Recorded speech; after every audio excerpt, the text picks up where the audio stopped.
Hello, this is Peter Palmiotti of Human Studio, and this is episode 30 of my Comics and Arts. And today we have another guest. With me today is Randy Siplon. Is that how you pronounce it? Yeah, Siplon. Siplon. Yeah. Welcome. Hey, what's going on, Peter? Well, I'll mention a few things. Let's see. So tomorrow I have another channel that's with my group, Creator Owned, on Facebook. So I have a YouTube channel as well, and I'll have Nick Gibson talking about his project, his comic project Axis. And that will be 2 p.m. in the afternoon, Eastern Time Zone.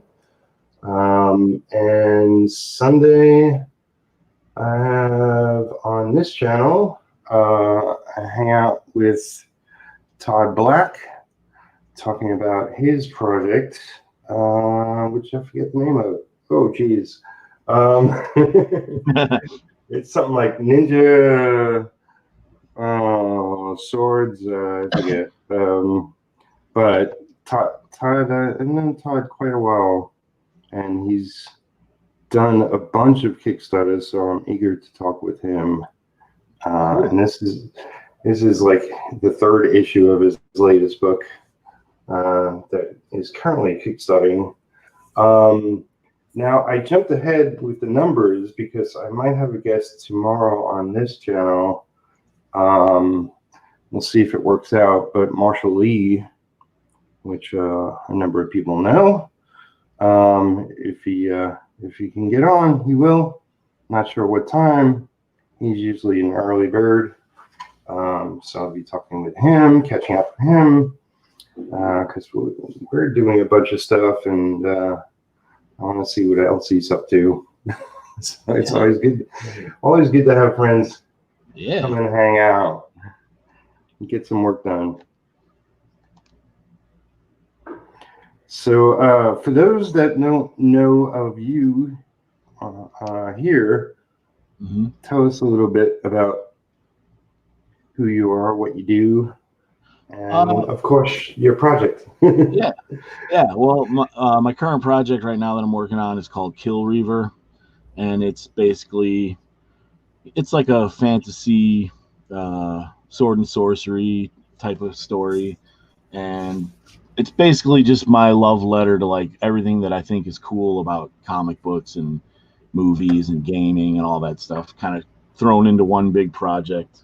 And I'm looking to go to Indiegogo with it, like hopefully October 1st, maybe before then. I'm not sure exactly, but yeah, it's just what I'm working on. And if people don't know who I am, I haven't done a lot of stuff in comics lately. I did work like in the 90s. I worked on some independent books. I did some inking, and for the most of the 2000s and 2010s, I've just been like a freelance illustrator. I did a lot of sketch cards and stuff like that for Topps and some of the bigger trading card companies, and a lot of commissions. And I've also worked as a tattoo artist for like the past 10 years, but trying to get back into the comic book game. Well, cool. It's a pleasure to have you. We have Russ showing up in the chat. Hello, Russ. I'm sure you're working on your project. That's very cool, and I'll put in links if I haven't already. I don't believe so, but whatever you want me to link to. Of course, you have an Indiegogo page set up already where people can get advance word when it's happening.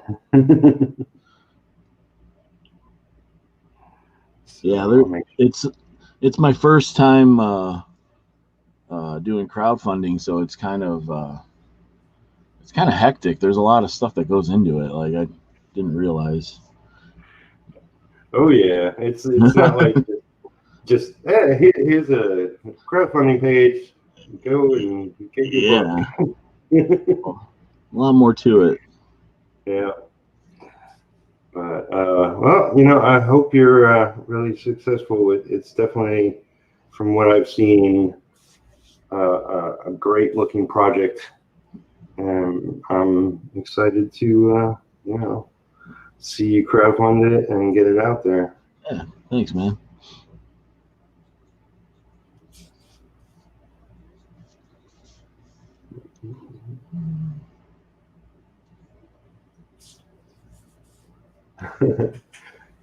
Yeah, Russ says, "Yep." Yeah, his book is looking really cool. Yeah, and he's been on here a bunch of times already. I did a one-on-one interview with him a while back. Mm-hmm. He's just an amazing talent. Yeah. And it's another. It's like I got a link tree, and I was thinking recently I'm gonna sort of link to people's crowdfunding campaigns. Like those that Mm-hmm. have been on my channel, and like projects I'm really excited about. I'll drop them in there because I'm always talking about them. So Yeah, that's cool. Man, it's been like really cool in the mornings here. I'm out in Kentucky, for those Yep. that don't know already. But it gets hot fast, man. Yeah.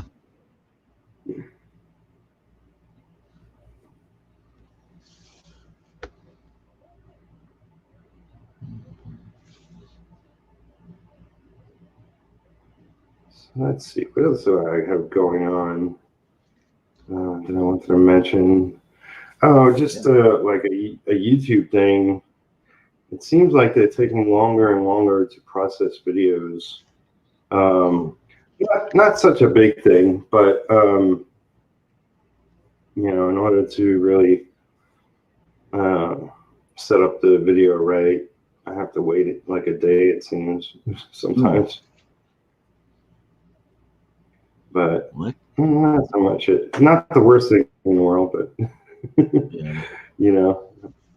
Everybody's a little affected by current state of the globe and all that. Yeah. Yeah, that kind of sucks though, but Yeah. it takes long enough to do YouTube videos as it is. Yeah, it's like I love editing. I've had so much problems with different editing programs. I just, it's like I'm glad I'm using StreamYard. I'm glad this came around, so I can just stream and not worry about editing. Yeah, seems to be what a lot of people are doing now. Yeah, it has literally changed the face of YouTube. Definitely. It's great. It's great to watch other creators hang out and talk about the industry, business, and whatnot, and their projects, and I feel the love. Yep.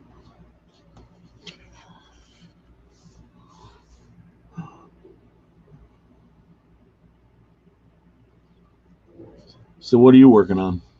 I mean, I know it's your book, but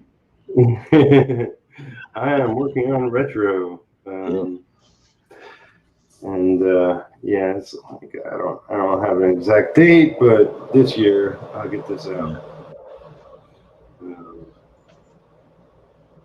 So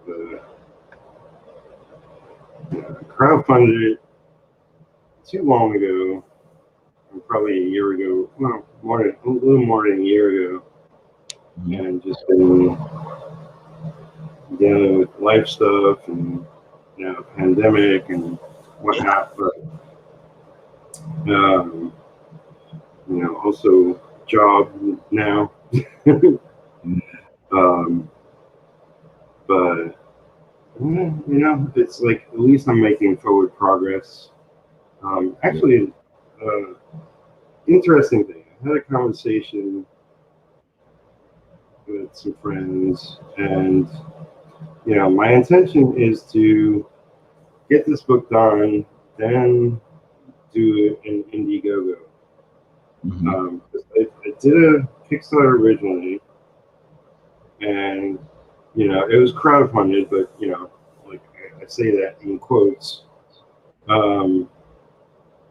because I did it for a short period of time. I did it for 5 days, and I got like it was 1,900 and change. So after Kickstarter takes its cut and PayPal takes its cut, it was like 1,600 and change. And don't screw me, brush. The tip wants to fall out. Yeah, little widget in there. So that pays for something, but not everything. And I did a super short Kickstarter because I didn't have the time at the time that I did it. I was like, doing 100 things. So I was thinking eventually, I want to do Indiegogo and have it for 30 days, maybe a little longer, depending on how it goes, where I could really, do it and not be totally distracted and interrupted and whatnot. So I thought, I'll do it, I'll get the book finished, get the books out to the people that pledged on Kickstarter and a few other people that pledged on the side, and then do the Indiegogo. And I was talking to my friends, and they were like, "Well, maybe you should do it. Maybe not today, but do it before you have to pay for printing and pay for shipping of everything, so that you have the money and you don't have to stress out about doing a day job every day if you need to, or taking on more work if you need to, or whatever. Just let the crowdfunder pay for it." And I'm sort of on the fence on that, but I mean that would definitely make life easier, but at the same time, it's like, well, everybody who pledged to the Kickstarter have been waiting. I know it's not like a million people. It's just over 80 people. But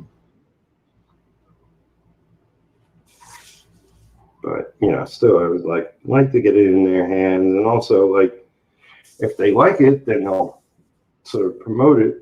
And that would be good for the Indiegogo too. It won't be too much to sort of pay for, like, let's say I do 90 or 100 books, print them out, and then I have extras I'm going to do, like some prints and some stickers, and I will be adding to the original page count to throw some more extras in the back of it, because this is going to be like book one of like I'm going to have like 7 different heroes down the line, and then a team book, and I want the first issues to be thicker, with more page count and extra content in the back, and then issue 2 and on will be like an average book. Right. Oh, that's cool. Just way they'll be able to sink their teeth into it. So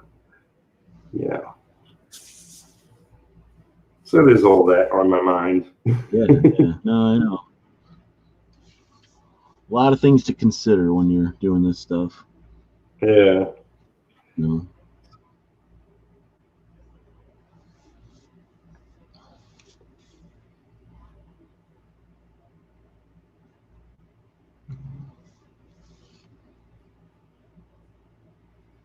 Let's see. Oh, Sarissa is spent most of the weekend. Let's see. Show up. Spent most of the week sorting email addresses, pre-campaign perks, printing quotes, and Twitter, Facebook marketing. It's so mad. Yeah. Yeah, it's a lot of miscellaneous work. You know, and I know, like, man, I was so frenzied when I did mine, and I was sort of coming off of a crowdfunding thing before it. That was for like a digital tablet, which I got. And right afterwards, a group I'm a part of, the D100s, did a campaign for their book 2 anthology. And you know, even though I wasn't doing the campaign itself, I was involved with the group and helping promote it and whatnot, and that sort of took time away from my schedule as well. And then I needed a break. It was like a month and a half at least of crowdfunding. I was like, okay, I had enough. My head's going to explode. Seriously. But, you know, it's like, I'm thinking, you know, going forward, I'm going to be doing a lot more crowdfunding, and it's like I definitely learn a lot, and I definitely know what not to do. I'm sure I'll still learn stuff along the way, but yeah, I really have no idea what I'm doing, but just going for it. Yeah, I mean that's what you gotta do, because you don't know until you know. I mean, you know, Exactly. It's like, how do you make a comic? I don't know. It's pictures and words. Yeah. Hey, Vance. INKING's at work. What's that mean?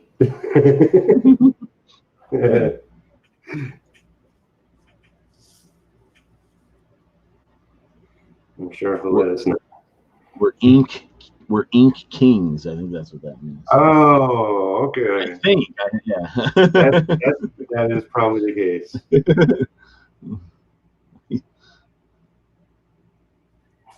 He's being clever. Yeah.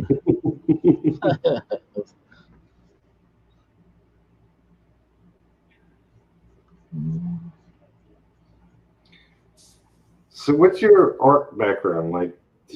Are you self-taught? I mean, I'm mostly self-taught. I did go to art school, you know, back in the day for like a few years, but I dropped out. I'm an art school dropout. Oh. But I'm mostly self-taught, I'd say. Yeah, I mean, I went to art school, and I can consider myself self-taught. Yeah, You know, I mean, it's like they, you know, I had one great teacher, but otherwise, mostly they're just like, do this, and now do this, and do that. You know, it's like project after project after project. You know, and there's learning in that, but really, right. It's not like hands-on teaching. It's mostly just kind of they tell you what to do, and you do it. Yeah.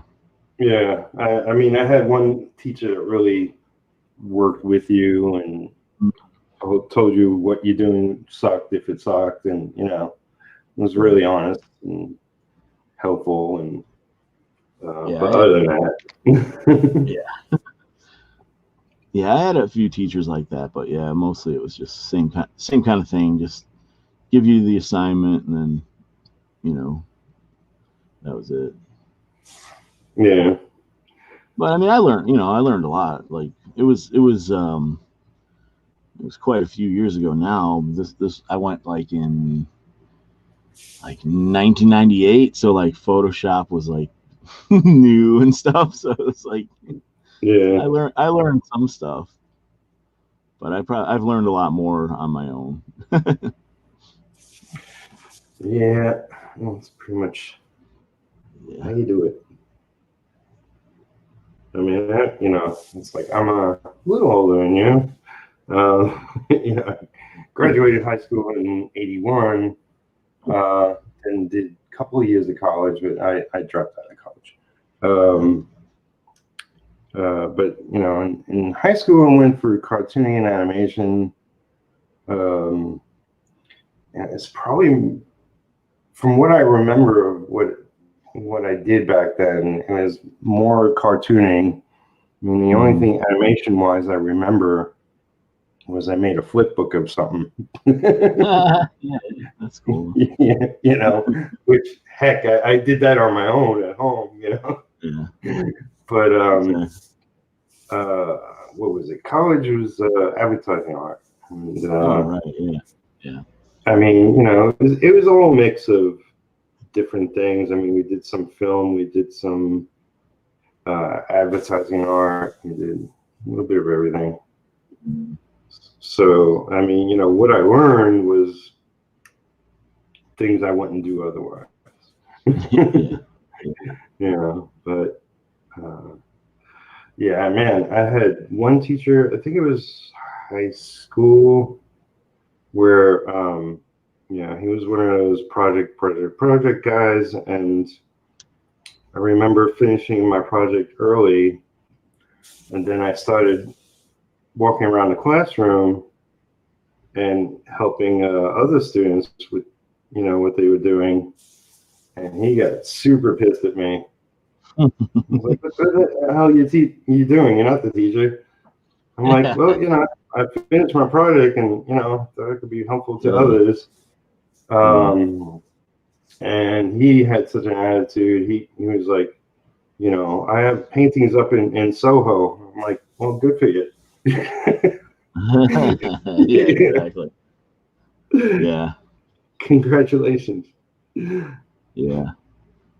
See, like when I went to school, it was like right at the beginning of when like computer animation was like all the rage, and like Pixar had just started and all this stuff. So the college was focused on like that kind of stuff, but like they didn't I wanted to just do like traditional artwork kind of stuff, and at that point that wasn't really what the focus was, like I just wanted to do like traditional illustration. But the only class I really took that had drawing was like a life drawing class. Everything else was just like with computers and stuff. So Yeah. Yeah, we had some life drawing classes. I loved those. Yeah.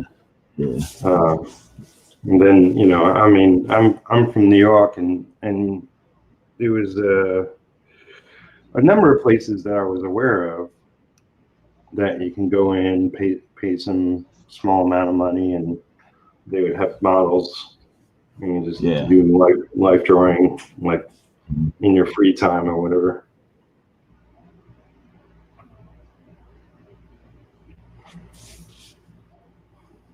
Those were fun. Yeah. Sometimes they would. Depended on the model. Yeah. Well, I mean, the place I went to, they had all types. I mean, if you're going to learn the human form, you need to learn all kinds. Yeah. And, it's New York, not Hollywood, so there wasn't any goddesses or at least not there. Yeah.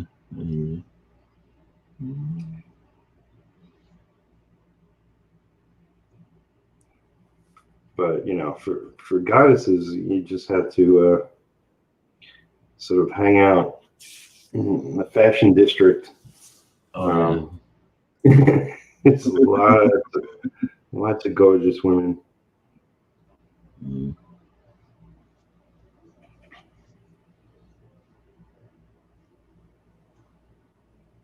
At least back in the day. Yeah. Well, I'm married, so I don't worry about that kind of stuff. Yeah. Just in case my wife is watching. And she might be. Yes, you never know. She might be sleeping, actually. Yeah. And she's an artist too, for those that don't know. Yeah. I enjoy her work too. Yeah. I'm trying to get her to do more, Yeah. It's tough. It's tough. We both, have day jobs, and we have 3 kids too, so it's like that's a lot.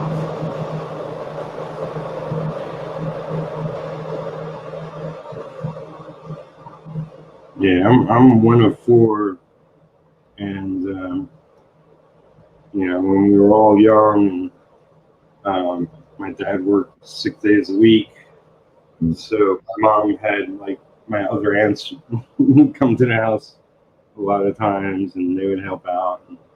Yeah. It's the whole community thing. Yeah, that's kind of how we do it with our family. A lot of babysitters. Yeah.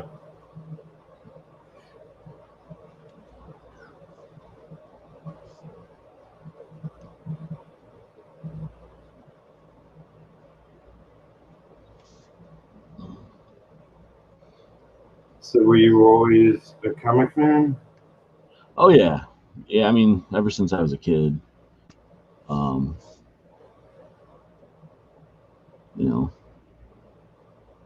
I've always at least been somewhat into, buying and reading comics since I was, little. So I still keep up with what's going on in the industry.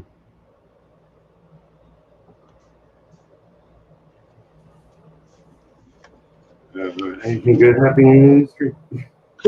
I don't know. Is there? Yeah. I think there is, but I think what happens though is on the internet, everyone just likes to complain about stuff, Yeah. So it's like, there's good comics being made, but a lot of times there's controversy surrounding certain creators and stuff, and it seems like the drama is all people care about now. Well, it certainly gets the most attention, Yeah. but there's good people out there, and Oh yeah, conversations going on. Yeah. What's that weird noise? Hold on. You hear it? Yeah, give me 1 second. Okay.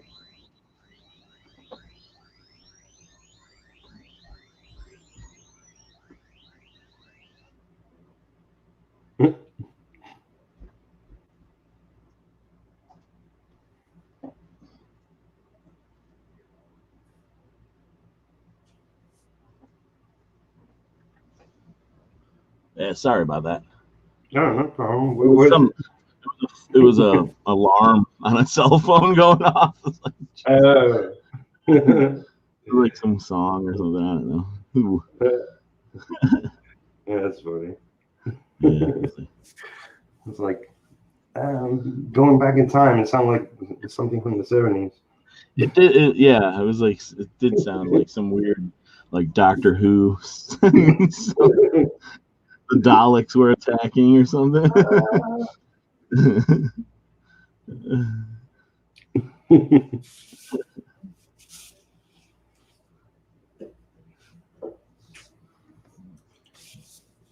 So Russ says both sets of inks are looking excellent, guys. Thank you, buddy. Appreciate it.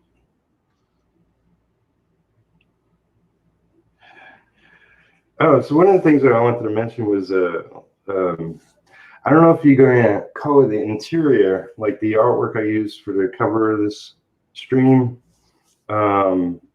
Is the cover of your book or just promo? Well, it's kind of like the cover right now, but that might change. Okay. But yeah, it's a promo piece, but yeah, I mean, I'm using it kind of as the basic cover, but I might change it. And Right. I have some things like in process of trying to get someone to do a variant cover too. So Wow, cool. yeah. You know, it's weird because it's like with what I hope to be, you know, like my own small publishing thing. It's like I believe in just doing one cover, but still, I get excited about other people's projects, and you know, That's like I'm not a big fan of like the 30 different variant covers or whatever that they're doing nowadays, but like I think like one or two, because like for me the main thing that attracts me to comics is the art. So like if you're gonna do something that showcases more art, like I'm down with that. Like so I think I think it'd be cool to see some other people do like my character too. So like yeah, oh totally. Yeah. But like I also I was just gonna say really quick, like when I was doing my crowd hunter, one of the things that I got was a lot of retro fan art. yeah. And it's awesome. You know? Exactly.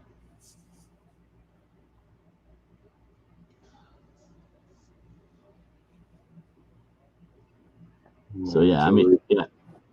I'm not like a huge fan of variant covers, but I think if done in a minimal amount, then it's not that big of a deal. Like like I'll probably only do like I'll do like one per issue. It's not gonna be like crazy. Yeah, I mean, it's like I could. But yeah, go ahead. I was just gonna say I'm also toying around with like maybe doing like a color version of the comic and a black and white version. So cool. I might just because I like that kind of stuff. Like whenever there's like black and white variants or versions of comics that come out, like I always kind of gravitate towards them because I like looking at like the art in its raw state. Like I think it's cool. Like I love those like artist edition books, those oversized ones with like totally those are so cool. So it's like I'd kind of like to do something like that, but like on a smaller scale. Just I plan to put at least a couple of pages in where I show like the pencils, the inks, and even the colors, but without the balloons and stuff. Yeah. This way you get. This is how it came together, essentially. Yeah, that's just cool. Like, and a lot of people are like that kind of stuff because a lot of people that are buying comics nowadays are also like trying to make them or at least have an interest in it. So like, there's always an audience for like the behind the scenes stuff of comics because there's so many people, that want to do comics. Yeah. Like I sometimes think that like majority of people buying comics are, people creating comics. It's kind of like it's become such an accessible medium that like it's very easy to just, what, obviously not everyone's on like a professional level, but like anyone can draw a comic. It's Yeah. obviously not everybody can draw like a masterpiece, but anyone can pick up a pencil and a piece of paper and make a comic book. So I Yeah. think that it's not like making a movie. Well, nowadays everyone can make a movie too with technology the way it is, but Yeah. it used to be a lot harder to make movies. But they're making them on cell phones now. It's like crazy. Yeah. Yeah. I mean, that's funny because, like, I was much younger. Like, all my brothers are older than me. But the next two up were into like getting a Super 8 camera way back in the day, and filming like a reenactment of a scene from a movie. Like they did Godfather, they did Frankenstein. Then one of my brothers even did like some claymation, sort of like a Godzilla or King Kong scene, but just like blob of a creature. Yeah. That's funny. It's just like people need to be creative. Yeah, I think and comics is a a medium where like you look, it's open to all sorts of interpretation. You don't have to just do superhero comics or whatever. Like there's Yeah, so many things you can do with it. totally.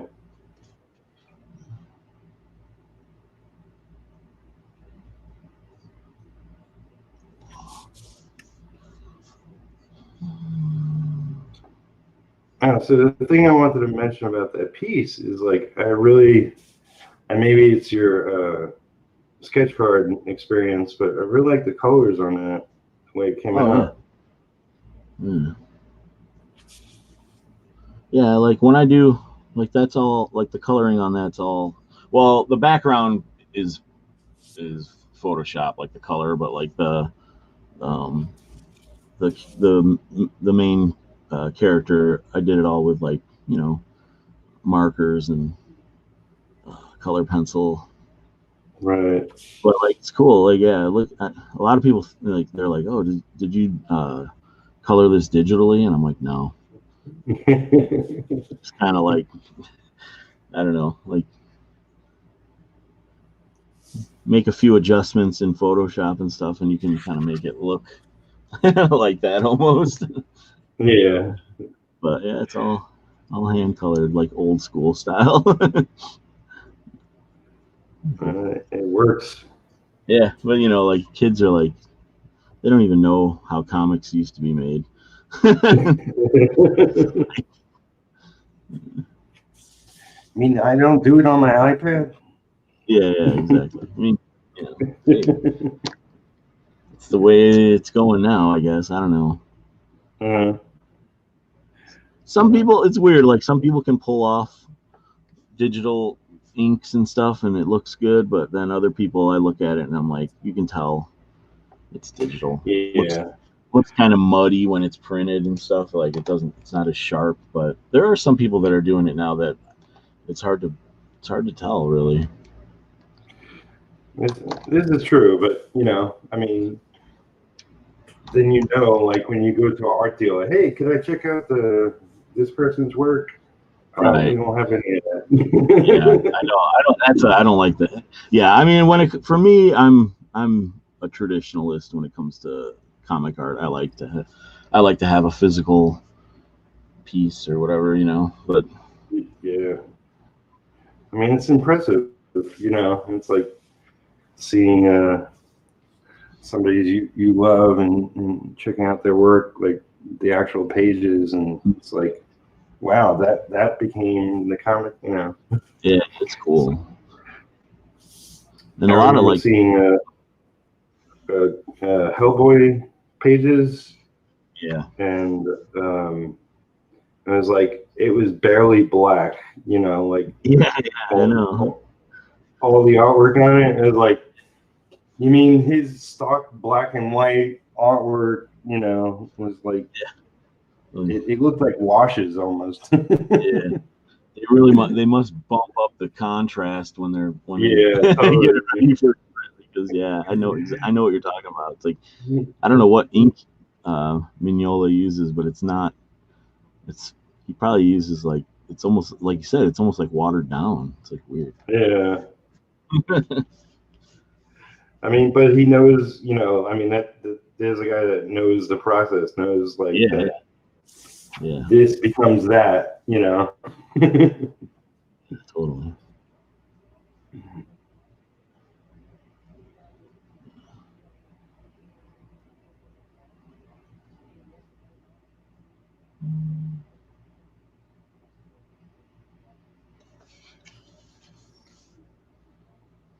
So Van says, I gotta go back to work. Y'all take care. All right, man. I hear you. Yeah, yeah. I'll be going back to work next week. Yay. I look forward to the day. I mean, you know, it's like I've been in comics since 1991, and you know, it's up and down depending on Yeah, what you're working on and whatnot. And I mean, mostly I haven't had a day job. You know, mostly I've just been coasting on working for yeah. independents, or you know, when I worked for the majors back in the day. But you know, it's like I was never one to set up like a business side to things. I was just one to, okay, what's the next gig? What's the next gig? Yeah, yeah. Well, yeah. I mean, You that's, know, mm-hmm.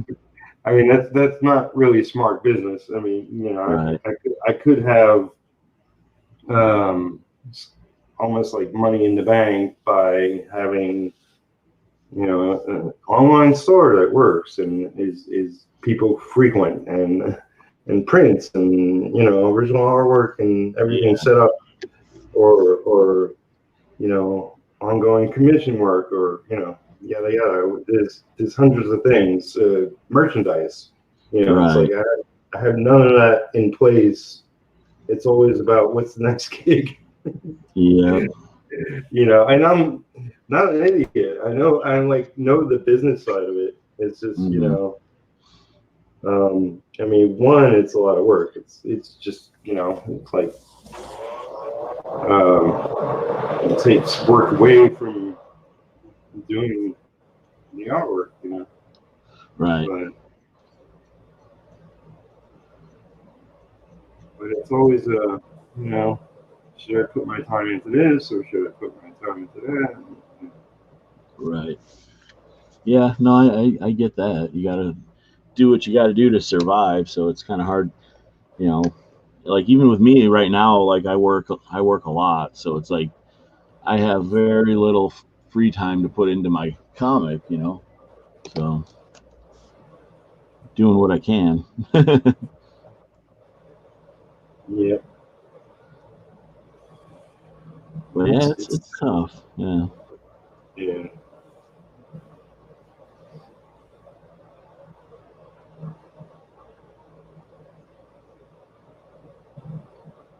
But it's like I'm also doing this because I love doing it, not just like because I'm hopping on a trend of crowdfunding and stuff. You know, I know that's like all the rate, like everyone's doing a comic book, so it's like I would be doing this if there wasn't Kickstarter or Indiegogo or whatever. I would just be doing it Yeah, yeah.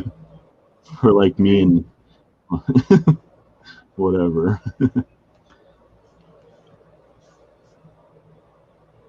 And, you know, like back in the day, you just like you maybe you made your own comic, but you would go to a publisher you know. Yeah. Or if you were really brave, you would start your own company, but there's a lot more to it back then.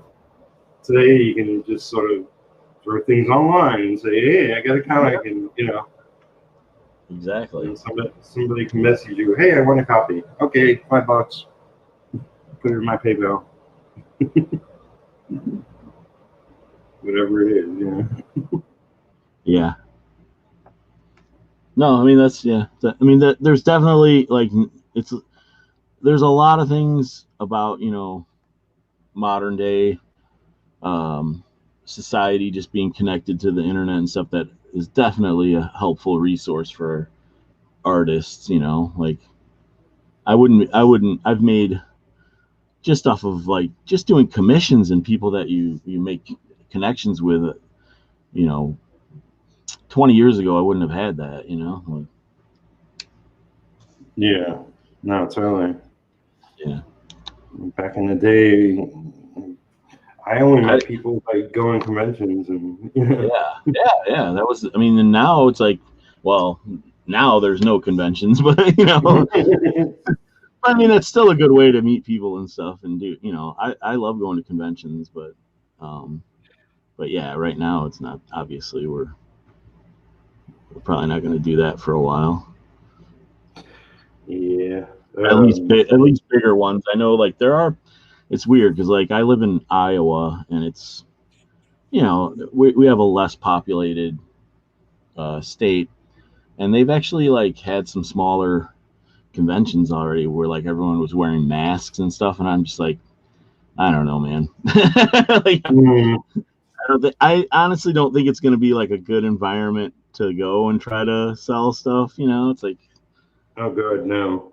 yeah, I would it's think like, the comic convention would be the last place I would go yeah, to. yeah, Um, it's always like super hot, claustrophobic. You can smell everybody around you. Not to put them down, but right, yeah. No, I know what you're saying. Yeah, definitely. Well, yeah, yeah. So like, being in a convention during a pandemic, yeah, not. Yeah. But like, yeah, there are smaller ones that they're doing it. It's like, I don't know, man. Yeah, I've seen some posts, and I mean that's good for the Yeah, people who want to do it. I yeah. guess maybe, hopefully, they're safe, but And I get that people want to get back to normal and normal. make money and stuff. Yeah, but I don't know. There's a lot of it's still iffy to me. Like we're worried about having to send our kids back to school. Oh god, yeah, yeah. I know they're pushing to get classes Oh back yeah, here. yeah. They were working on the school, changing all the air filters. I'm like, Oh that's a good step, but I don't want to see kids back in school. yeah. No, It's like, I know. I don't have kids, but I'm like worried about other kids. um, but yeah, it's like, and this year it's like I've done a lot of conventions throughout the years, but I haven't really been regularly doing them lately. Yeah, And I was like, yeah. okay, this year, me and my friend were going to do Heroes, and then I was Hmm. going to go to San Diego, then New York, just as a guest Yeah. to network and talk to publishers and everything. And then this pandemic happened, and I was like, Yeah, well, crap, I know. As soon as I speak up, I'm going to do something. Exactly. I had similar, aspirations to do things that like all kind of fell apart. But Mm, I had one.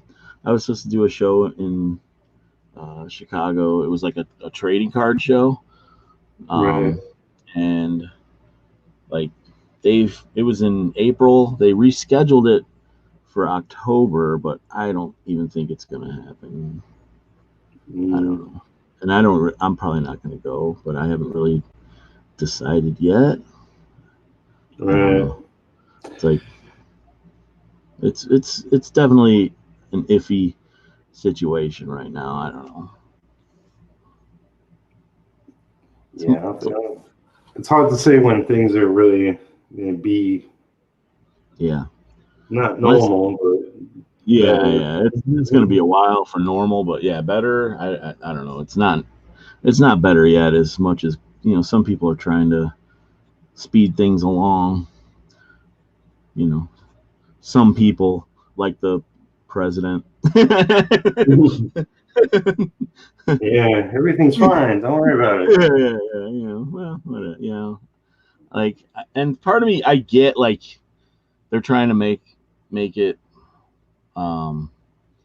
they're trying to ease people's fears, but like, don't make it too lackadaisical. It's still serious, and there's a lot of people, especially around where I live, that like are just like, oh, it's over, like they're not even like they're mad that they have to wear a mask to Walmart. It's like, who gives a shit? Just put your stupid mask on, like,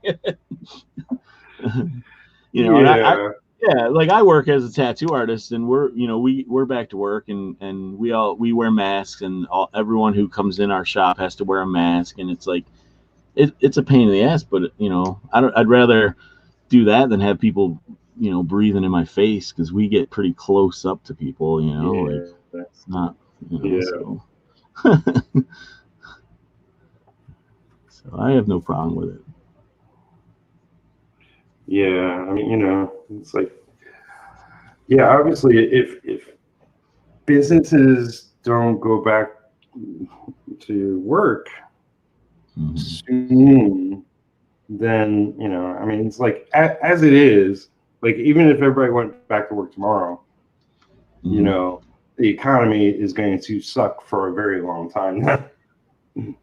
Overall. So it doesn't. Yeah, exactly. Rushing it isn't really going to help anything. It's already. Yeah, exactly. So that's the word I was looking for.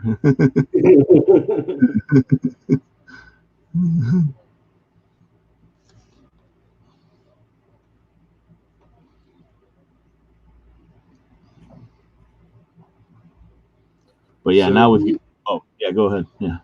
Who were some of your artistic inspirations? Yeah, that's a good question. I mean, I have a lot, but like for comics, I mean, like for general artwork, like my illustration style, like Drew Struzan, the movie poster artist, he's like my favorite. But for comics, like my favorite artists, I don't know if I necessarily really draw like them or whatever, but what I'm influenced by them is well, like Adam Hughes, right? Like lately I've been getting really into Stuart Immonen. I don't know how to pronounce his name. Yeah. Terry Dodson has always been one of my favorite artists. Yeah. But like there's some, like obviously like Mignola, Kevin Nolan, Michael Golden, Art Adams, like those are probably my four like holy, my Mount Rushmore of comic artists. You know what surprised me? Mike Golden, which I was just as much of a fan as everybody else. He like everybody at Image supposedly was like a really big fan of his. Yeah. And actually took aspects of his style, like Jim Lee. Like I had no idea Jim Lee was a big fan of Mike Golden, and if you look at certain Mike Golden work and then look at Jim Lee, it's like, yeah, I could definitely see the pattern there. Yeah, I mean, his more obvious influence, especially back then, was Arthur Adams. Like he drew Wolverine basically like Art Adams did in the early days of Uncanny X-Men. Right. But yeah, they were like Image guys were all influenced by like Golden and Arthur Adams. I think those are like the two, and like the Image guys, those I'm influenced by them too. Like I look Yeah. at that was like a cool little era of comics. I was a teenager when that shit was coming out, so it was like definitely inspired me. It's almost like, how can you not be? Because like Yeah. they were making serious money and they were putting serious time into the artwork. So it's like, Yeah. well, of course everybody's gonna love them. Yeah, and then they like basically, they basically hired every really good, talented artist. At that time, there was, they basically got everyone to leave Marvel, like like Dale Keown and Sam Keith and Larry Stroman. There was so many artists that were like, that they super talented. Yeah, that went to Image. It's like it was pretty crazy. Yeah, well, you can make like $1,000 a page or $2,000 a page. Yeah. It's like, sure, I'll work there. Yeah.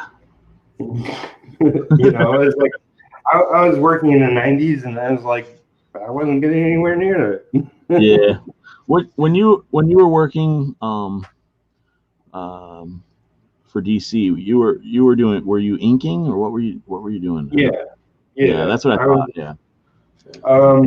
I've only really done one thing at DC, which was work on Aquaman, and and Cal Fury got me on the gig. Mm-hmm.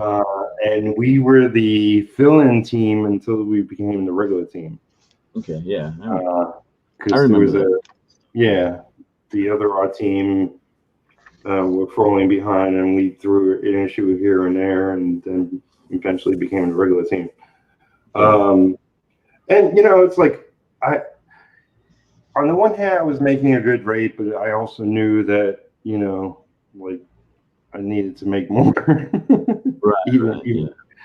Even Marvel pays the best still to this day, I believe. But I already got like whatever it was, $10 more at Marvel. Mm-hmm. I did a few I guess a bunch of random stuff for Wizard magazine back then. Oh yeah. Mm-hmm.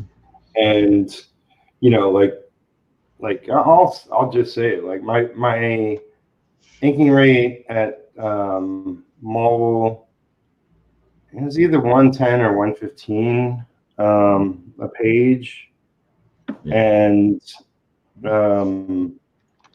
like for a piece, so a piece maybe half, maybe a third the size of a regular comic page, I was getting paid like $200 at Wizard magazine. Yeah. It was like, I'd rather do a ton of pieces there.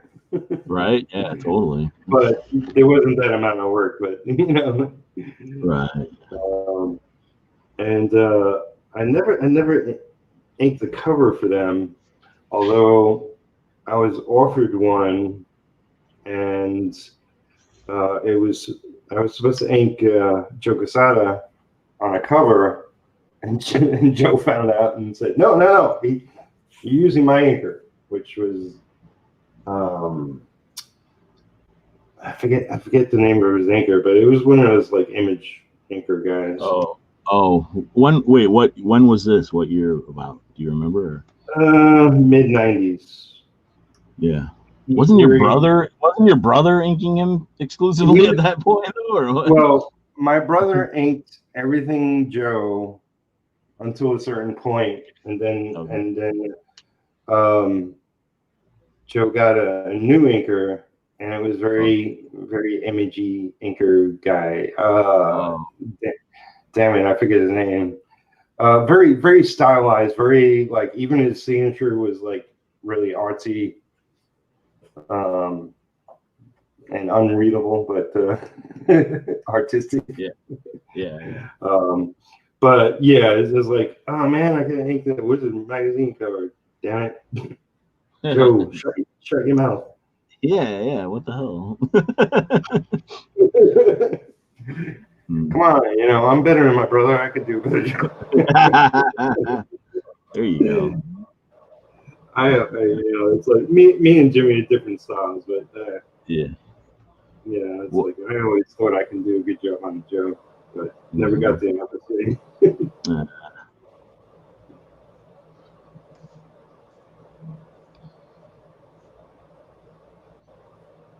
So what? What books did you? Oh, go ahead. Okay, I was gonna say what. Yeah, sorry, I was like I couldn't hear you. It was breaking up. What books did you then work on at Marvel? It was a bunch of miscellaneous stuff. Yeah. Even though I was like working there for 4 years, it was mostly like random X-Men pages. Okay. At the time I was working there, that was the era when you'd open up an X-Men book and it had like 6 names as inkers. Oh right, yeah, they kind of did. It was like, as a fan, it was like, oh, this is crap. It's like the artwork changes from page to page. Yeah. But as somebody working up there, it was like I almost constantly had work. Yeah. And really, like anything they tossed me, it was like, okay, I need this page or these couple of pages tomorrow. And I never said I was a fast inker. I was always a slow inker. And they just constantly, it's like I inked Wolverine, I inked Cable, I inked Uncanny X-Men, I inked, I don't know, just a plethora of random X-Men. They had like 10 of them at the time, I think. Yeah, it was a lot of X-Men, a lot of X titles back then. Yeah, and it's like I got credit sometimes, but not all the time. And it's like I did feel bad when I did get credit, because it's like I did 2 pages in this book. Where the hell do you give me credit? Yeah. Yeah. That kind of yeah. But it's like the thing I did that was all me except for the cover was like a double-sized issue. It was like 48 pages, a one-shot with, I don't know if you remember, Sentry, who was part of ForceWorks. Mm-hmm. Oh yeah, ForceWorks. Yeah, so he had a one-shot, and I inked the whole thing. I was really proud of it, except that it didn't do anything because nobody outside of the people that picked up ForceWorks knew the character. Yeah. And it was like, what the hell is this? I did ink a couple of issues of Iron Man, which I was really stoked to work on that, because Iron Man's like my favorite character at Marvel. I mean, there's lots of favorites, but it's probably my favorite for various reasons. And most excellent thing about that was, that was with Cal Fury. Not everything was, that I worked on at Marvel was Cal Fury, but he did a double-page spread of the Iron Man armory that had, a dozen or 20 Iron Man armors in the shot. Yeah. So that was pretty excellent. And of course he got the original artwork to that and sold it for a bundle. But I was really happy to be working on that. We did something that was never published, which was, and I wish they published it anyway, even though it was utterly inconsistent with what was happening in Marvel otherwise, but Hmm. we did a one shot Deadpool versus the Marvel Universe. Oh, okay. Yeah, yeah, That that's pretty cool. he wrote, yeah, he wrote and penciled, and I inked, Hmm. but because it was shelved and then took off the shelf, and then they realized, oh, you know, half the characters changed their costumes because it was around the time when everybody was changing their costume. Yeah. And it was like, well, to put this out, we have to change all the artwork. And, you know, it's like Uh, yeah, yeah, it would be a pain. reason, reason after reason. It was like, Yeah, God damn it. yeah, that sucks though. But Yeah, it's like nobody cares. Just put it out. yeah, I know. Just put it out and be like, Yeah, but you know, it's like um, yeah, it would have been fun. It was like it was the Marvel universe, but it wasn't the X-Men. It was everybody else. So it yeah, was Fantastic Four, Avengers, and all the heroes and whatnot. Um, and it was like I got to ink Spider-Man, and it wasn't published. God damn it! yeah, that sucks.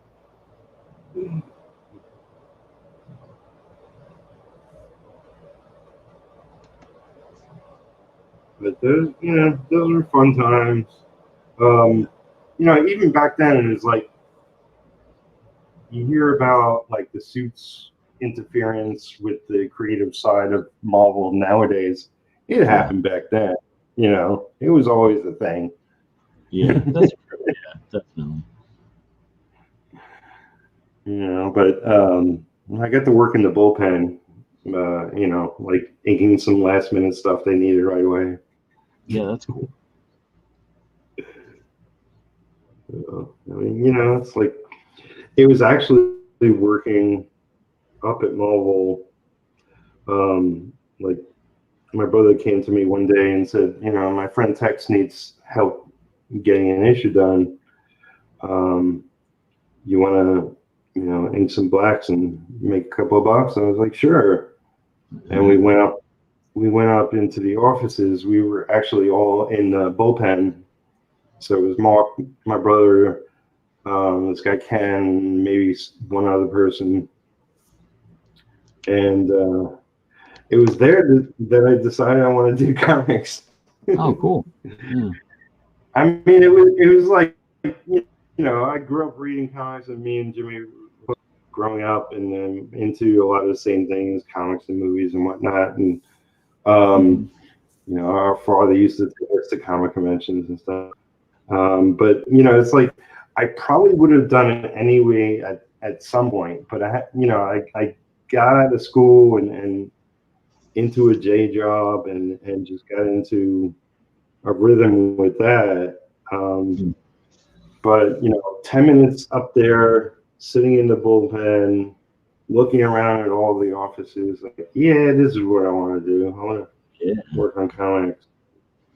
You know, and even though it's like the same exact path as my brother, it's like, you know, I'll try inking out first. I Yeah. knew I sucked, um, but I knew I can get better if I worked on it and just Mhm. applied myself. And you know, I worked with Jimmy, I worked with other anchors, you know, as an assistant, and I went to comic conventions and got random, you know, independent uh, comic publishers to hire me for their books. Yeah. Um, and it worked out. Yeah.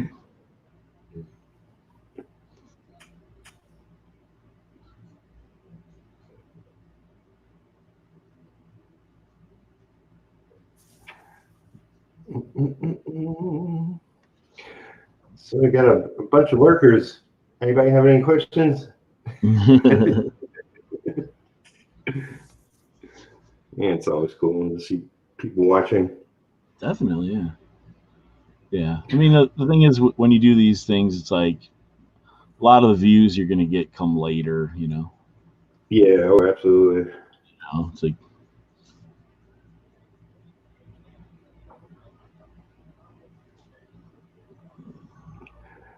So you don't have a channel yourself, do you? A what? A YouTube channel? Yeah, I do. It's not. Oh, do you? I've got like very. I've only got like 5 videos up or whatever. But yeah, I started one a couple months ago. Oh, okay. I might be subscribed to it. I forget. Yeah, I don't, yeah. Well, yeah, I haven't really updated it much, so probably I wouldn't know. notice. Obviously, I know you from Jeff Lafferty's channel and his streams, and we hung out there a number of times. Yeah, those guys are fun. Yeah.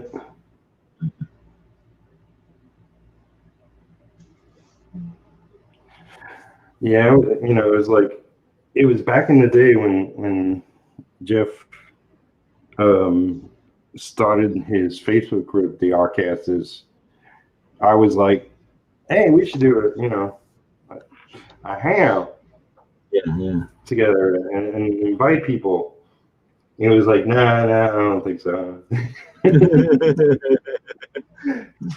I'm the one who got him into it.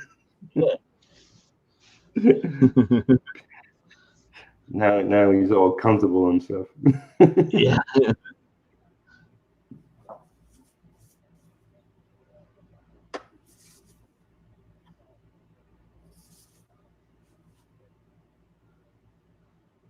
But so you mentioned Pitt before. I'm a big fan of Dale Keown. I actually worked with this guy Barry Blair back in the day. He's a small independent publisher, Hmm. and he hired for one of his books. He hired Dale Keown, so it's like I saw some early Dale Keown work, and I was like, this guy's good. Even when it was a lot simpler. Yeah, I had some of those comics. That was it, like Dragon Force or something like that, or Yeah. I had some of those. He was a lot more. I think back then he was a lot more influenced by like John Byrne, like in his work. It's kind of reminded me, but it was still good. Yeah, yeah, that guy's crazy. He's a great artist. Like he's definitely one of my favorites from like the Image era. Yeah, I mean, I freaking love Pitt. Yeah. Wish he finished the story, or I know. I saw some of his artwork from, I guess, Avengers, recent Avengers work, Oh yeah. and I mean, it's gorgeous, but it's like all the it's like small panels and lots of characters, and it's like everything's super detailed and super tiny. It's like not the same impact as like Pitt was. Yeah, whoever wrote that story didn't cater to his strengths. Or it's just like where his style is taking him, Maybe, yeah, that's true. Like if you see Art Adams nowadays, his work is Art Adams, on speed. Like it's just 10 times the amount of work and detail it used to be. Yeah.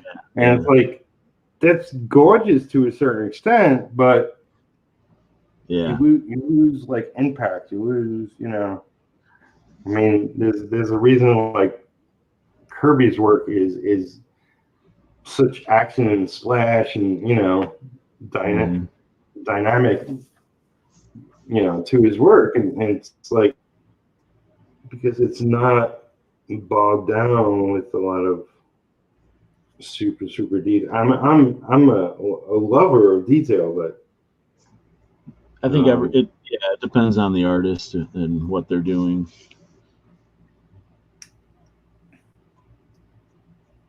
I realize the pitfalls of too much.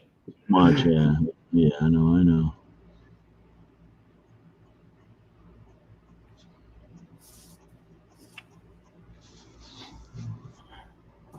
But yeah, I was a fan of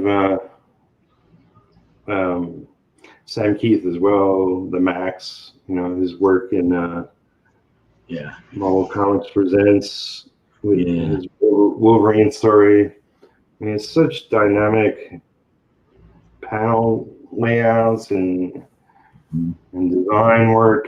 It's like really just wild and crazy. And I remember the first time I saw his art, I was like, it's not like anything you've ever seen in a Marvel comic, it's like, whoa. Yeah. And like the newsprint back then didn't really, you couldn't really get like the impact of it to the fullest extent, because like I see some of like his originals and stuff from back then, and like it looks so much better than like the way it was printed. But that's just like, I think newsprint sometimes can look cool, like if you're doing kind of like depends what what kind of style you have, but like that, like all that like really gorgeous brush work gets kind of lost in the newsprint and like the simple coloring back then, Yeah. But then the Max, by the time the Max came out, there was obviously had a higher production value. Oh yeah. Yeah, it's just fun stuff. Yeah. I mean, it's like I like all kinds of artists. I remember Ted McKeever. Yeah. He did Metropolis. He did a lot of weird things. Probably some Batman stuff thrown in. And he was not a slick artist. He was the opposite. He was like as if he just slapped it on a page. But there was such a charm to it. It was, it's like it really speaks to me if there's an artist who's not slick, but is really telling a story well and really just, there's just something about his work I loved.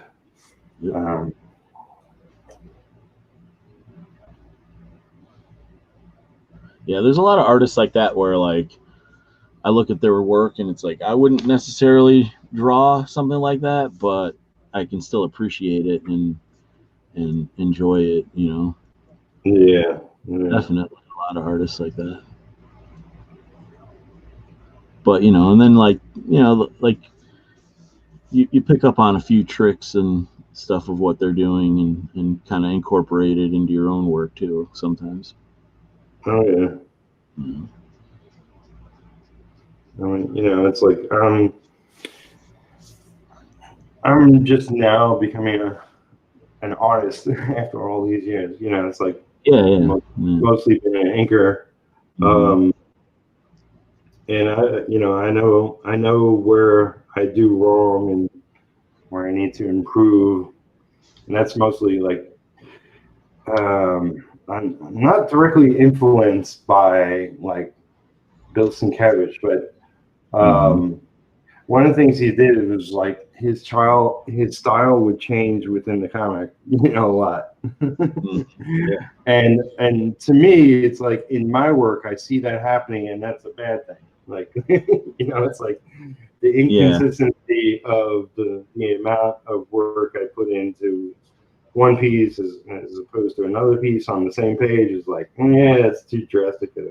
Yeah, I know what you mean. Sometimes you have to censor yourself, like yeah, I mean, crazy with it or whatever. Yeah, I know what you mean. I love pouring on the detail, but you don't always have the time, so you have to find a middle balance that you could find your voice with. Right. That's part of It's like, to me, it's comic book artists are amazing because they draw everything.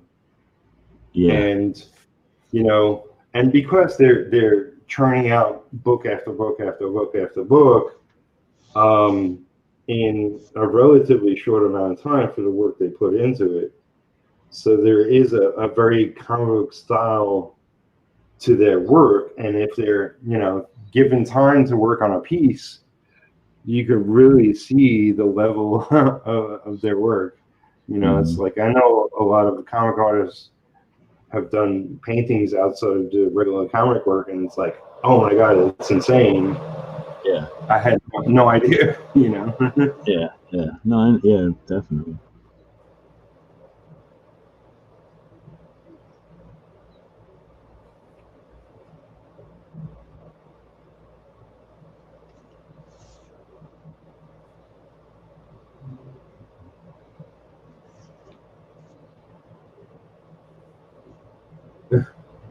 So Russ is still here, buried in lettering pages. Mm-hmm. Awesome. Yeah.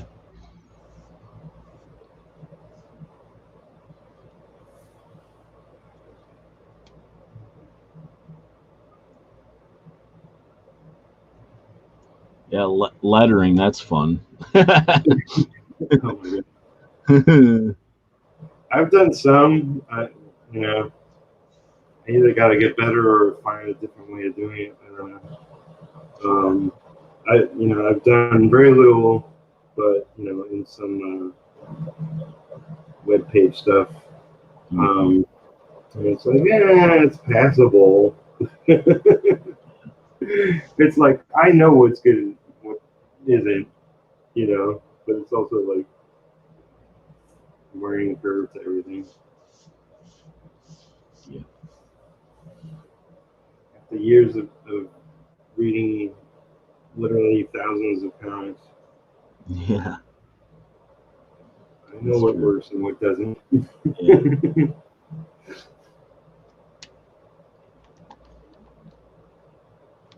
And back in the day when I was making decent money, I was literally buying at least 100 comics a month. A week. And plus on top of that, I was getting books from Marvel, DC, even some Image. Buying it when I was working there. I was only a background inker when I was working at Valiant, but if they would have smartened up and hired me as an anchor, I would have stayed there longer. It was when I was still a little green and just still learning. Yeah. But Bob Layton was in charge, and I only found out recently, like, it's like I don't really think a lot of artists are assholes. Yeah. But he was kind of an asshole to me while I was there. I was always trying to, just give me inking work. I'm making backgrounds here, and it's like I'm doing a good job, and just give me the next step in the phase, and I want to ink a book. And he wouldn't budge. He wouldn't budge, and I found out only recently that that's pretty much the way he is. It wasn't personal. Yeah. I thought I was the only one. I felt like I was the only one he was pointing out.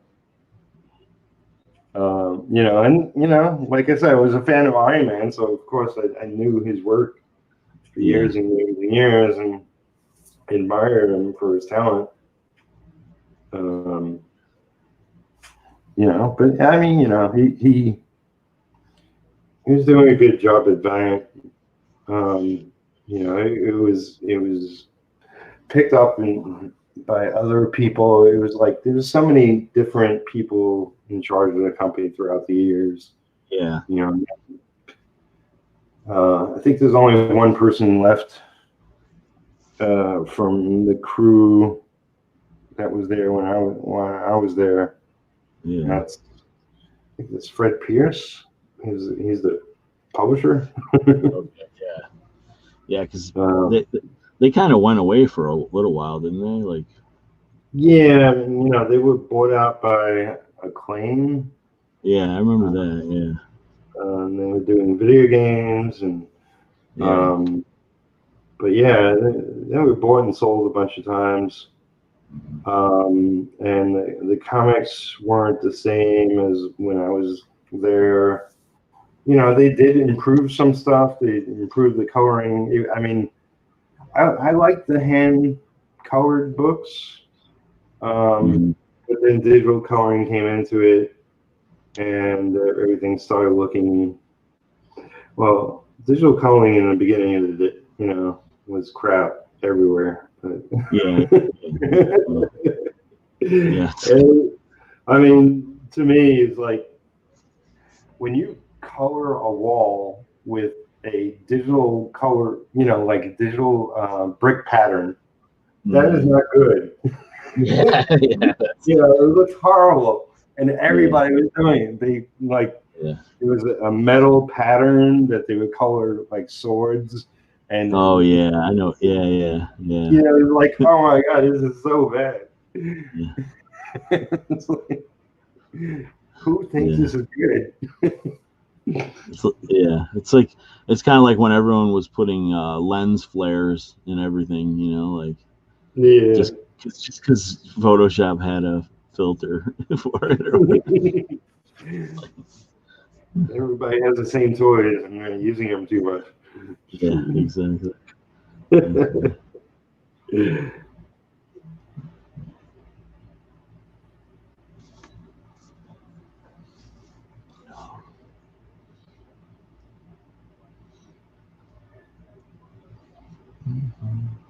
So, how many pages were your book be?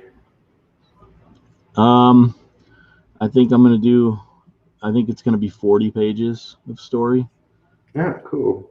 and then I might add. I might do like a stretch goal thing that if it gets to a certain amount, I'm gonna increase the page count by like 10. Right. Because like the way, which it's like the way I'm doing the story is like it's kind of broken up into chapters, so I can just add like another 10-page chapter onto the end of it or something. So Right. It's not like you're just making stuff up. no, I mean, well, I am, but I have like I have a like I kind of okay, like I have like a rough outline of the plot, like, but I kind of Yeah. just as I draw it, I make it up, and then I'll go back and do like the dialogue and stuff. But yeah, I have like a basic idea for the first issue, but it might change as I work on it. Yeah. But it's not like you're like, there's a major fight going on and then a couple of Yeah, and pages then of yeah, them yeah, having a soup yeah, yeah, talking. no, yeah, it'll be. Yeah, it won't just be like 10 more pages. Like, I got to stretch this fight scene out for 10 more pages. Just like a bunch of double spreads of action, which could be cool, but no. Yeah. All of a sudden, the whole fight scene focuses on a rat in the background. What's going on with this rat? It seems interesting.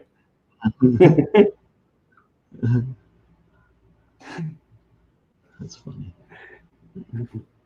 No, it's like, you can tell like when something is forced Yeah, in a book. Yeah, totally. Yeah, like a lot of times, a lot of comics, like you can tell when like the deadline crunch set in because like the last Yeah. pages are like either by like a different artist or they're like kind of a rush job, like you can tell. Yeah. I mean, it's definitely like with Marvel and DC being good examples of like, when trades became really, really hot and they were pushing their stories to be 6-issue arcs. Yeah, You could tell, like, it was like, yeah. why is this story keep going on? Yeah. Wrap it up already. Yeah, it's like Yeah, I know. you're just forcing something outside of proportions it should have been.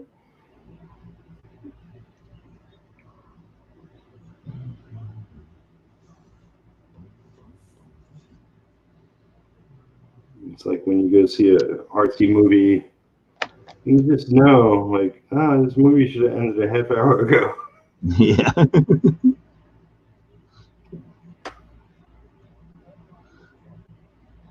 Yeah, I'm like that during any long movie. Like, if it's more than 2 hours, even like the superhero movies, it's like, all right. They get a little antsy.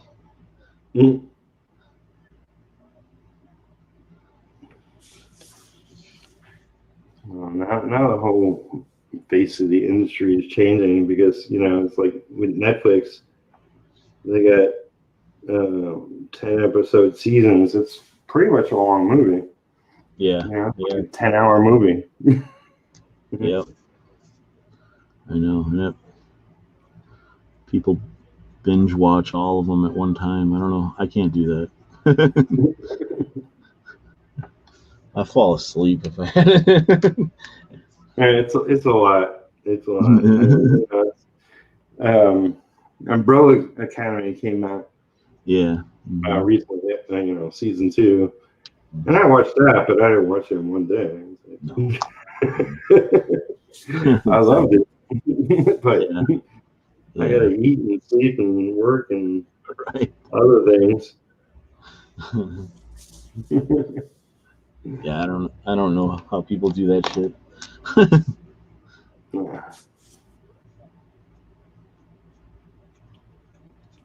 It's like holding your breath. You can only do for so long.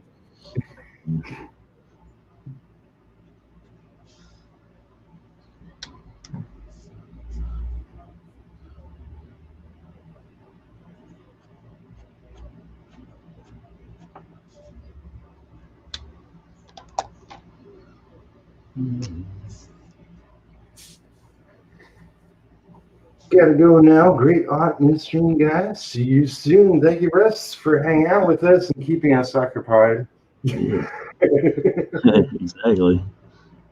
It's like, now what do we do? Now what do we do? Oh. I guess we talk amongst ourselves. Yeah.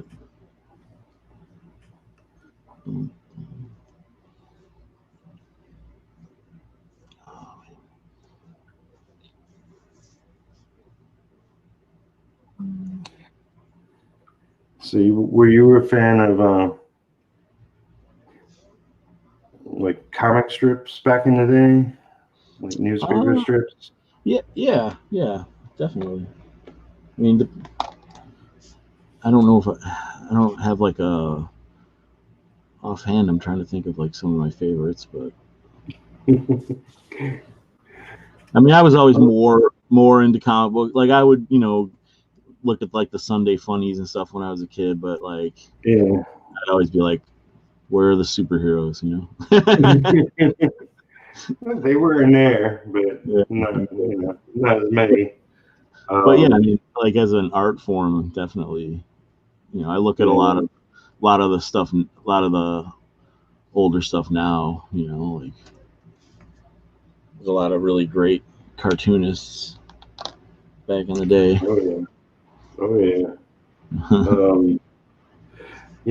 I mean, I remember when I was 4 or 5, young, and I read Peanuts, and I was like looking at their artwork, and I was like, it needs something, and I would take out a pencil and start shading in the characters, like adding dimensions. That's pretty cool. Although, it's like definitely like the guy had such a charm to his work, and it was kind of perfect the way it was for what it needed to be. Yeah. But yeah, I mean, I read almost everything because I would like read all my favorites, then Okay, I guess I'll read these other ones. Yeah, yeah. Um, but my father picked up 2 or 3 papers a day, and we'd come home and I'd read all the comics and all of them. Yeah, It was like free comics, yay! yeah, exactly. But they were like Gil Kane is a favorite of mine, Hmm. and he was doing a strip. What was it, Starhawks? Oh yeah, I remember that. I mean, I've seen it. Yeah, and I used to cut that out of the paper. I had a whole big envelope full of them. Yeah, It's I like, used I used to do that with the what I think I think it was in newspapers. There was like a Star Wars comic strip for a while, right? Like way back yeah. when I was like a little kid. Yeah, and I used to cut those out and save them, and you know. So yeah, Yeah, I'm not sure if those were original or they were just taking them out of the the, like yeah, I Albert don't. Games graphic novels or It something. might, yeah, it might actually have been. Now that I think about it, but yeah, it probably was. But yeah, they were. I remember it being in the newspaper and thinking it was like the coolest thing ever. Yeah, I mean those were done really nice. Yeah, Um, and there were examples of those. There were also examples of them just putting their property like into a comic strip form and not being so good. I love the yeah. Spider-Man. I think it had various artists, Hmm. um, but those from what I remember were done well.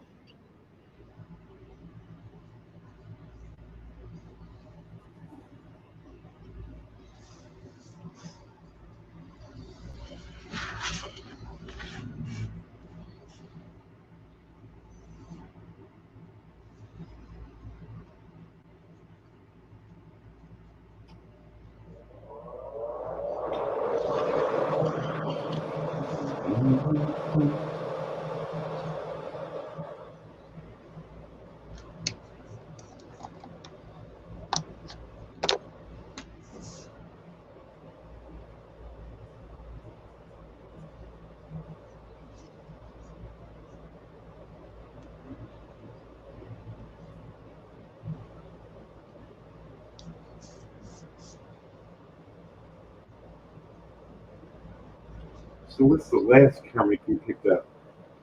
Um, it's a good question. You um, can look around. yeah, I'm looking at. Jeez. Uh, Actually, I think the last thing I bought like a couple issues of Batman, like the newest ones. I don't know. He's he's got like a new costume in it. I don't know if Oh, you've seen really? that. Yeah, No. I mean, they're gonna. I'm sure they'll change it back to like it's kind of like one of those. He's got a new costume, but don't think it's gonna last very long, kind of things. Yeah. I mean, But yeah, they've done that before. The yeah, what was it when Azrael became Batman? They had yep. Nightfall. Yep. Asback or whatever. Yeah, it didn't. It never really stays when they take a classic character and try to change him too much.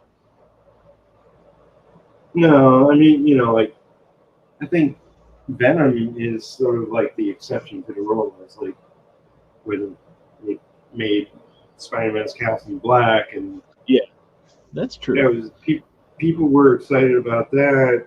But then what he evolved into was Venom, and people were Yeah, just freaking, ripping our eyeballs out for more. yeah. And that's true. That worked, but like it's still, it wasn't like permanent. Yeah, I mean, the Spider-Man costume design is so classic that like I don't they can never really change it too much, like and not bring it back eventually because it's just such a like iconic design. Like Oh when my they god, did, you know, it's the best superhero costume ever. yeah, It's, yeah. yeah, It's it's one of the most like pain in the ass to draw. Like if you're doing, yeah, you know, because you gotta always do the webs the right way. Like yeah. Otherwise, you notice. exactly. But I mean, for the sake of toys, they constantly change it. But Yeah, yeah. Well, yeah, yeah, they do. it always reverts back. Yeah, yeah. I mean, they change Batman around for toys and stuff all the time. But yeah, like as far as the actual like comics and stuff, they stick pretty close to like. I mean, it's changed a lot even from the original, but you know Yeah, they've made him darker and like you know. they definitely I mean they have changed Batman's costume from the very beginning. And if you look Mhm. at the different eras, which were different, influenced by But different yeah, artists' yeah, interpretations of the characters, you see the difference. Some yeah, some artists drew the ears longer, some shorter. He was bulkier, he was thinner, he was, yeah. all gray. He was all, like darker, black, depending Hmm. on who was drawing him. But essentially, it's the same. Yeah, but yeah, this new one is like pretty different. It's like bright colors and like Oh my he's god, I gotta check it yeah, out. yeah. You should look it up. He's got like yeah, it's different.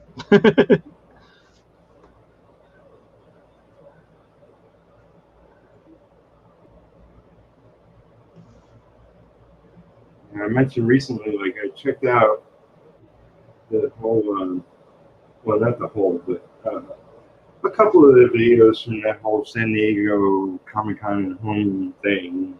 Hmm. And the last two I watched were like Marvel and DC, and I liked DC's much better than Marvel's.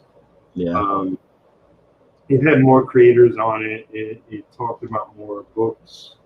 yeah. Marvel was more like limited to a few of the writers, I think, Uh-huh. and um, and what they were promoting.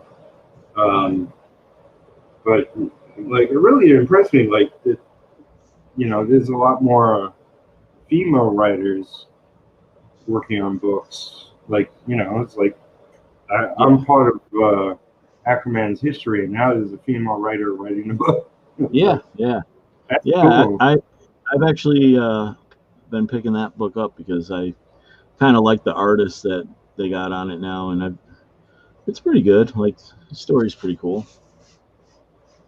Who's the artist on I don't know his name. Hold on, I got it over here.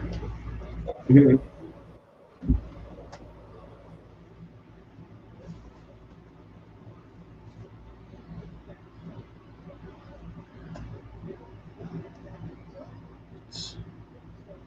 Here we go. Uh, It's Miguel Mendonca. I don't know, okay. but here I'll just show you like a little bit. It's a preview. Yeah, just a little, you know. They got Aqualad. Yeah, Okay, cool. yeah, it's looking pretty cool. Is it that the actual tattoos on him I don't. now? I guess. Yeah. Yeah. They're kind of making him like the movie. It's kind of. I Yeah. don't know. I don't know how if I like that or not, but it Yeah, I, is. I like it a little bit, but I think like in the movie he's got too much going on. Yeah. Yeah. I didn't. I mean, like the movie version of Aquaman to me is like it's different. You know, it's not like it's okay, but it's not really It the was, visual that I would have picked. But you know. yeah. I mean, it was inspired by when during the Hmm. era when I was Yeah. working on it. Yeah. Which ruined it. No. Yeah. It was good. It was a good movie. Yeah. I'm curious about the Snyder cut of Justice League. Yeah. Yeah, I mean, I wouldn't mind seeing it, but I'm not one of those that's like so crazy about it. I don't.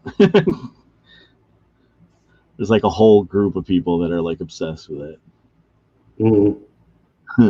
Yeah, I'm not obsessed with it, but Yeah. Yeah. I like his work, and Mm-hmm.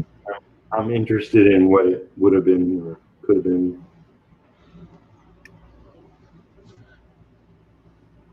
Yeah, I'm sure it's a lot better than what came out. Which, it wasn't totally horrible, but parts of Yeah. it have definitely been better. Mm-hmm. To me, it's like, which nobody ever mentions, but I think the worst thing about the whole movie is Flash's costume. Yeah. Yeah, I'm not a fan of it. Yeah. It's like a bad Iron Man costume that you're putting on the Flash. What? Yeah, I know. Like, I don't get it. they went too high tech with it or whatever. Like, High tech. It looks like crap. well, you know what I mean. Though, attempted at least. Like, Yeah. like they overthought like what they should have done. Mm. I think it's like the one from the TV show looks better. Like, Yeah. I mean, why didn't you just do something like that? Yeah. I almost would have liked the original Flash series costume. Yeah. It's the giant styrofoam muscles. Yeah. At the time, I loved that though. Oh yeah, no, it was awesome. It's cool, It but was like yeah, finally. yeah, yeah. I mean, even that was like weird that was even on TV back then, because Yeah. that was before before all this superhero stuff came out. I think it was probably because I mean, they did stuff obviously they did stuff in like the 70s and 80s, but like they were pretty horrible. Yeah. It was a good show. It was like, yeah, it's a little outrageous his costume for the show, but it was fun. It was just fun. Yeah.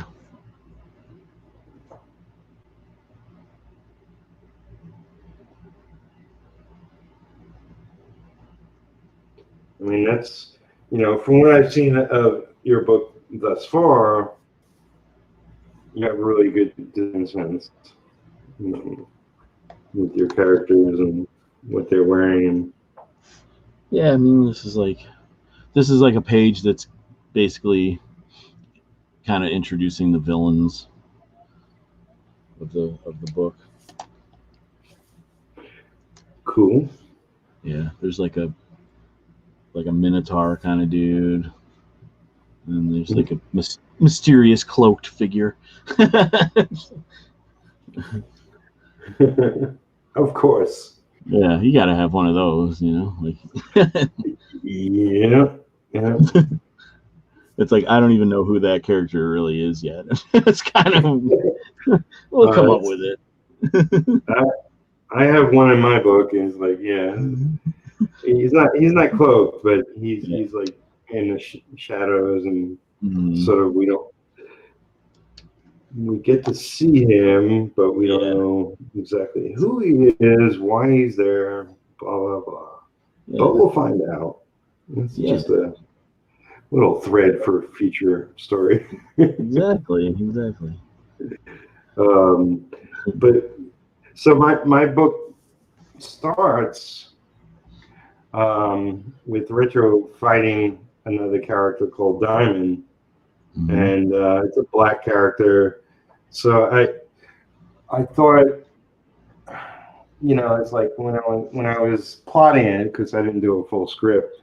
Mm-hmm. And it's like I didn't draw this. This is a friend of mine penciled it, and I'm inking it. And when I was conceiving of the story and how to start it, I was like, I love the way Rocky ended.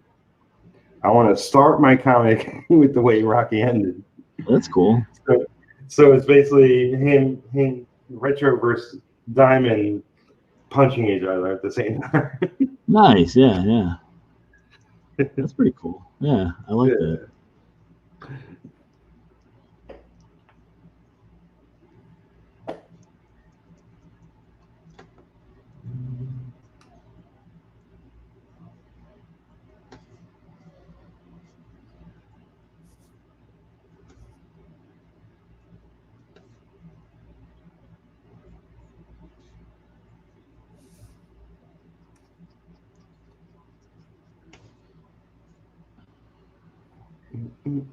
So it's about 10 minutes away from going 2 hours. Yeah, so we'll end it soon, but before we do, mention to people where they can find your Indiegogo page. Yeah. That's a good question. I don't even know what the link is, but Well, just tell them to sign up. Go to Indiegogo. I'll put the link. Yeah, and put in Kill Reaver. That'll probably show up. I think it does. I tested it. I think it does. Go sign up for somebody else's. Yeah. But yeah, I mean, I'm definitely doing like the mailing list thing now. So I'm, you put your email in there, and I'm gonna do some little like newsletter thing where it kind of shows like the progress of the book and talks about it, and I'll put some artwork in there, some sneak peeks. So yeah.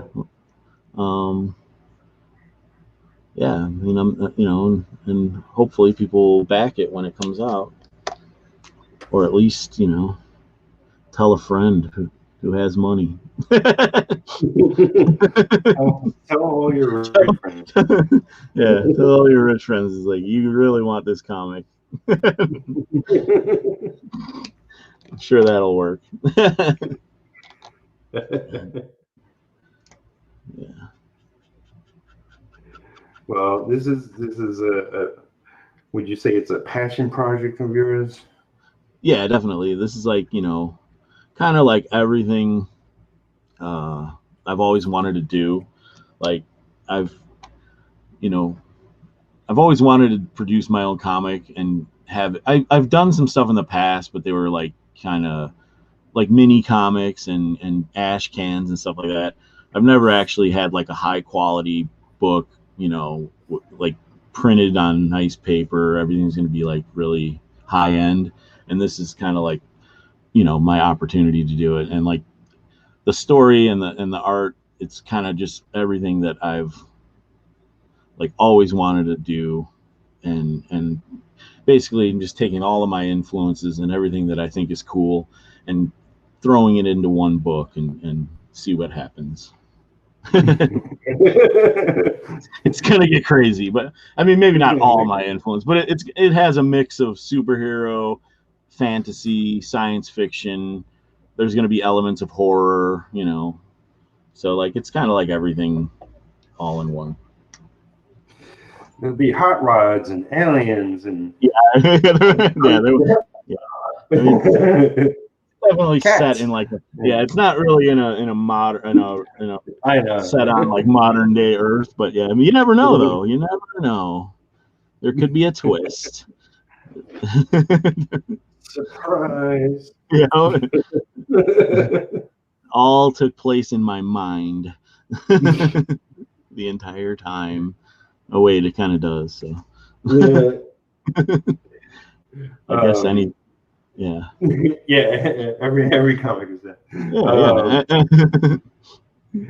There was an issue by Jim Stalin of Warlock back in the day, Mm-hmm. and the only thing I remember of it was I forget how it played out, but you find out like it's some drama going on or something or another, and it's the origin of it is this guy in a coma in the hospital. Yeah, there you go. I thought that was awesome. Well, that's like that what was that old show, Saint Elsewhere? Like the whole thing took Right. place in like the mind of like an autistic child or something like that. Like, Is that what it turned out to be? I think so. Yeah. I I have never to saw look the it up. finale. Yeah, I think that's what it was. It was like, what? Oh, awesome. That's Which funny. is, that's cool. Yeah, I thought it was just like an ER show. Yeah, it probably pissed a lot of people that were watching it at the time. It probably pissed them off. Like, what the hell? But yeah. That reminds me, they're doing they're talking about freaking everything. Yeah. I think they talk about everything to see what the interest is. The reaction. But yeah, but they talked about doing a reboot of Lost. Oh. And remember Lost? Yeah, I was a big fan of Lost, but yeah. I get it, but I think, and I was thinking about this morning.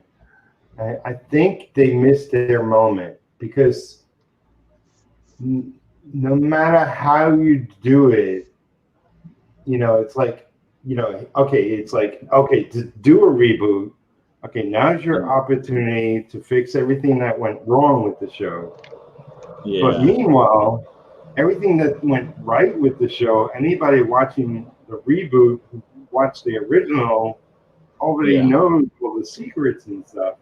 Right. So you can't do it exactly, and almost to a certain extent, you can't even do it anywhere near the original. So why even do it? It's like I love certain aspects of the show, which I wish they would have went in that direction down that road, and it's like you can't do it a second time. I don't know. No, yeah, I know. It's like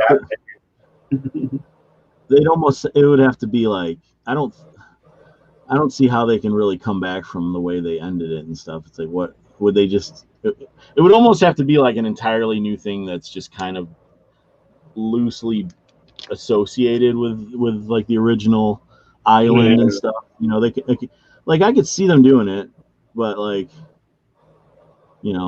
I don't know, that series finale pissed off so many people. It's like, but there's a newer generation of younger people watching stuff now, so they can just they can sucker them into it. I'm sure that I mean that's what they'll do. They'll have like a whole new cast, and then they'll have like maybe a couple of the old characters make appearances, but it'll probably be a whole different thing. But I mean, I don't know. It's like so much has changed, and I don't think they can get even 100th of the audience anymore. Like the excitement behind the show, people watching it religiously weekly, was phenomenal. And it was. It's like the most recent show that's kind of like that is Walking Dead, but even that has lost its steam. Yeah, it definitely has. I mean, it's still going, but I think I'd imagine they're probably going to be wrapping that show up pretty soon too. But I don't know. It's like,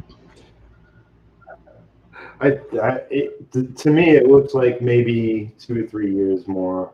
Like I lost interest like once Rick left. I was kind of like, like I don't know. Yeah, it hasn't been the same, but they did gain a little footing, in recent events. But Yeah. But yeah, it's not the same. I love Rick. Yeah.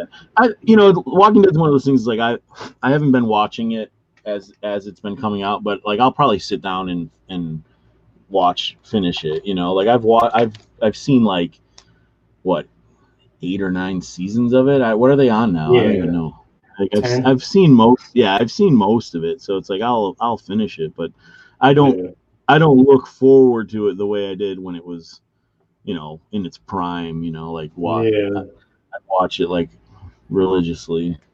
I was like that with Lost too. Like that, I used to like listen to Lost podcasts to try and find out what was going on and stuff.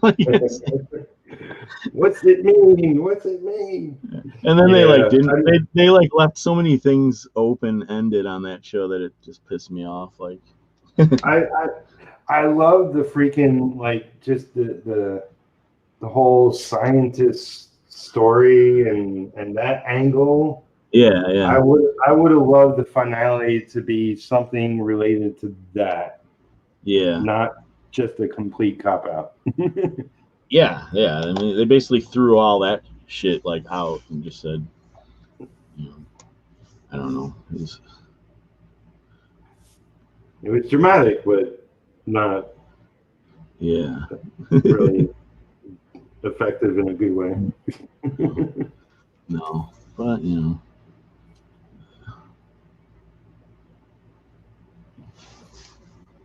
But yeah, so anybody watching, I will definitely put Randy's link so you can sign up for his comic.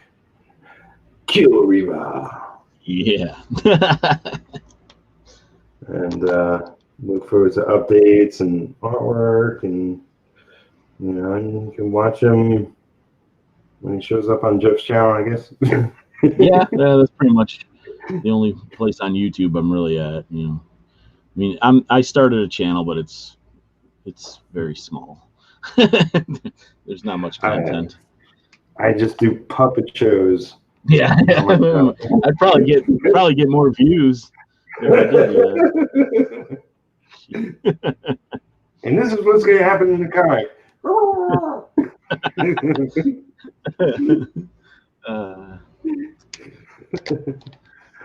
But yeah, so we'll end this here. Please like this video so more people see it. This is what I'm working on. Blah, blah, blah. Some inks happening there. I'm just randomly like picking pages and inking figures. Eventually, I'll go and ink backgrounds. I love inking backgrounds, but it takes a different focus. Yeah. And yeah, subscribe to my channel if you aren't already. Slowly trying to grow my channel. It's it's happening slowly. But thank you very much for checking us both out as we worked. And I forget who won the war, but I think it's a tie. According to the title, it was a war. Yeah. It was a struggle.